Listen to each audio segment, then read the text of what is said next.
So the survival archetypes were originally identified by Caroline Myss, and she identified these four aspects of the psyche that were developmentally a part of the psyche from a very young age. They're our survival reflexes.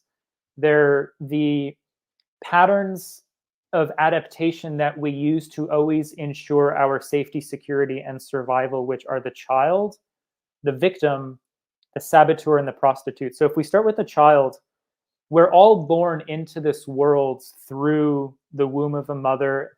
We're born as a baby, this helpless, powerless child who's totally dependent on our mother, father, caretaker, some authority figure for our own survival, right? So the child archetype in its essence is the part of us that feels powerless, helpless, and totally dependent on someone externally for its own survival. Now, there's other aspects of the child archetype, like the playfulness, the creativity, all the gifts.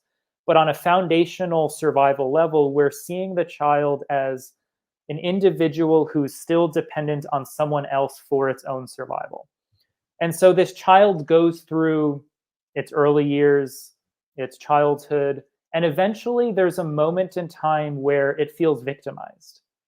And it feels victimized when there's a sense of a boundary being crossed, right? There's a sense of there's some threat externally that's making me feel unsafe internally, right? There's some perpetrator outside of me that's causing me to feel like the victim of attack, the victim of abuse, the victim of neglect, whatever it might be. There's some experience of being the victim. And so feeling unsafe, a boundary being crossed. And that creates the victim archetype, which is the part of us that's now always paying attention to situations in which we might be victimized.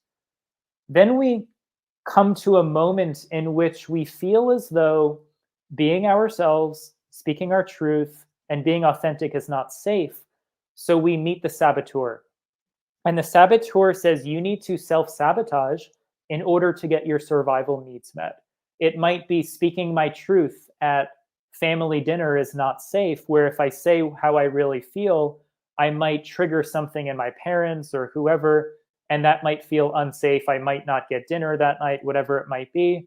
So we sabotage our voice.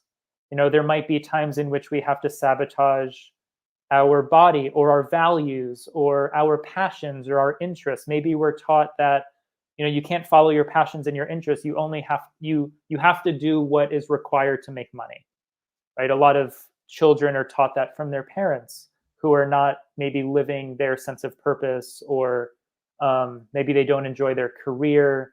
They feel tied into their finances. So the child believes, okay, I have to sacrifice or sabotage my passions or my interests to get these survival needs met. So there's some experience where we learn, okay, I have to sabotage myself in order for me to survive.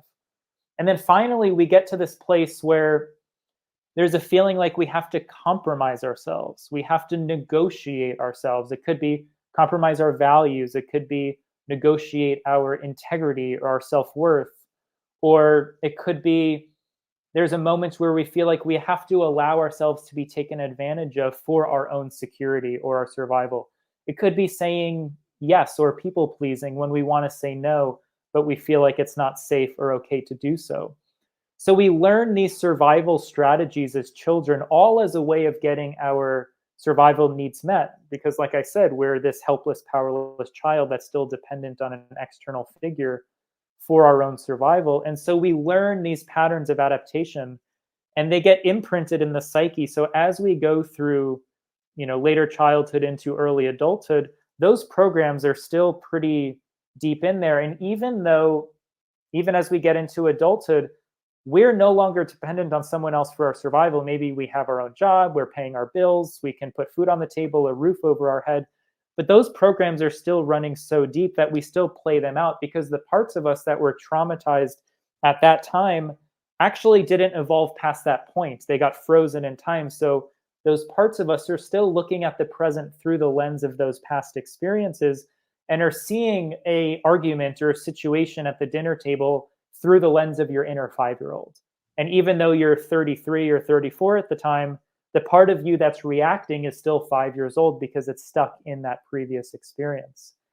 And now if we move forward to how does that relate to chronic pain? Well, the survival archetypes are there to help you survive, not thrive. So a lot of times the survival archetypes are there to keep you alive and keep you safe, but often at the expense of your own health, your own freedom, or your own empowerment. In addition to that,